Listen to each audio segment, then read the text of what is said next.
A 2009 study by the Organization for Economic Cooperation and Development found that 11 of the 12 countries with the highest levels of discrimination against women were Muslim-majority countries. Amazingly, Muslim preachers in the West insist that Islam promotes equality and women's rights. Some even declare that Muhammad was a feminist, perhaps the greatest feminist who ever lived. Why do these preachers spout such shameless nonsense? They preach it because they know that there's a general atmosphere of ignorance about Islam and that they can say whatever they want since there's no one to correct them.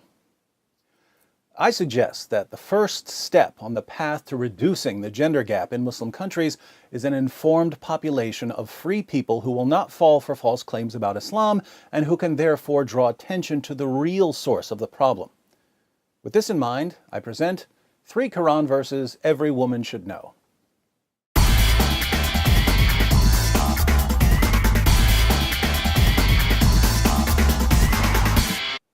Now, before everyone fills up the comments section with, David, why didn't you bring up Surah 4:3 or Surah 4:24, Surah 65:4, or basically all of Surah 33, let me say that I know there are a lot of relevant verses here, but there's simply too much material to present all at once, so I've selected 3 verses that are especially relevant to the high levels of discrimination against women in Muslim countries.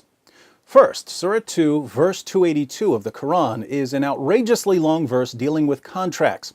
But there's an interesting part in the middle that says, "And get 2 witnesses out of your own men, and if there are not 2 men available, then a man and 2 women, such as you agree for witnesses, so that if one of them, one of the 2 women, errs, the other can remind her.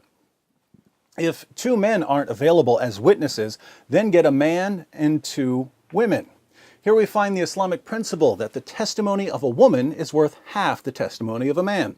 Why is this? Muhammad explains in Sahih al-Bukhari 2658. The Prophet said, "Isn't the witness of a woman equal to half of that of a man?" The women said, "Yes." He said, "This is because of the deficiency of a woman's mind."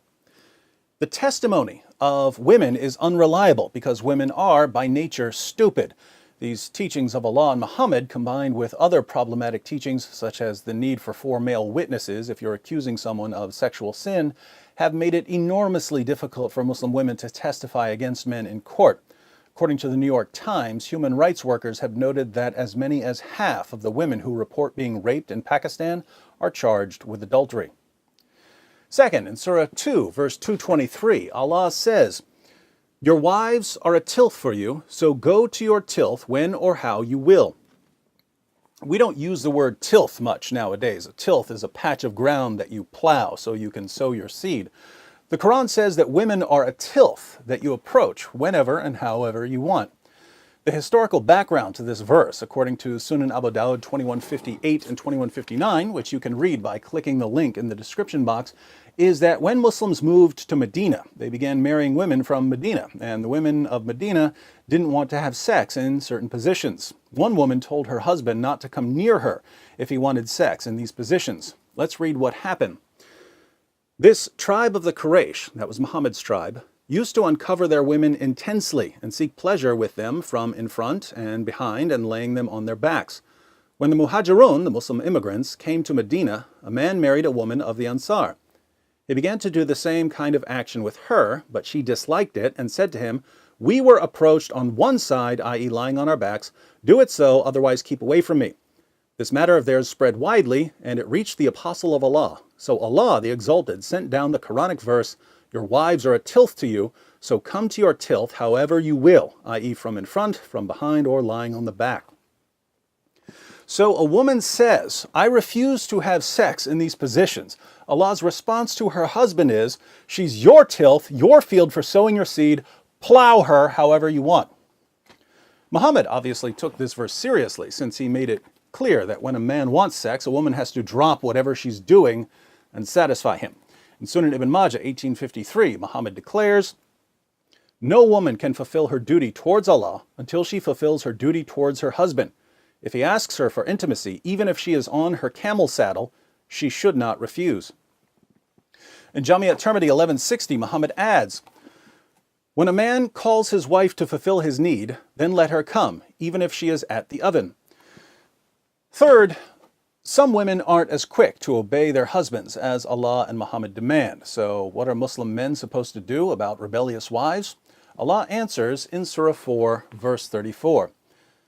Men are in charge of women because Allah hath made the one of them to excel the other, and because they spend of their property for the support of women. So good women are obedient, guarding in secret that which Allah hath guarded. As for those from whom you fear rebellion, admonish them and banish them to beds apart and scourge them. Then, if they obey you, seek not a way against them. If your wife doesn't obey you, you warn her, banish her to a separate bed, and beat her until she does what you say. Should we be surprised that, according to a study by Human Rights Watch, more than 85% of Afghan women are victims of physical, sexual, or psychological violence or forced marriage, and that more than 60% are victims of multiple forms of violence? According to Allah and Muhammad, women are stupid. They're the property of men and have to submit themselves fully to their husband's sexual whims. Those who don't are to be beaten into submission. Numerous studies show the real-world impact of these teachings, and yet we're told by politicians, reporters, and Muslim groups that the discrimination against women in Muslim countries has nothing to do with Islam. Unfortunately for Islam's defenders, this discrimination against women was clear during the time of Muhammad. In Sahih al-Bukhari 5825, Muhammad's child bride Aisha sees a woman whose Muslim husband beat her so severely her skin turned green.